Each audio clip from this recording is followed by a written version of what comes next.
They're loony, they're toony, they're a little bit of loony, but it's a Roadrunner. Plymouth, 1970 Roadrunner.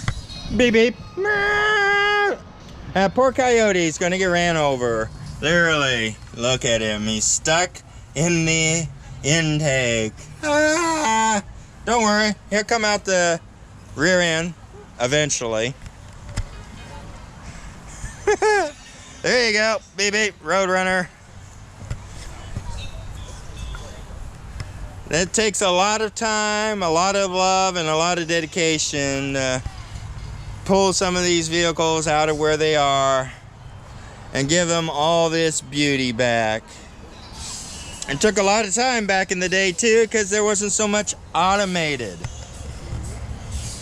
Everything back in the day was put on by hand, molded by hand, bolted, drilled. It was eventually, slowly, that the invention of the modern machines started taking it out, and when they did, they needed to make the designs easier to deal with for the machines. And we lost these unique beauties. Now for unique beauties like this, we have to look in cow pastures, horse fields, and briar patches, down hills, in embankments, in caves. Any place that we turned around and took old junker cars and shoved them. I hope that you enjoyed this one. Every car has a unique story. If you know anything about this vehicle, put it down in the comment section down below.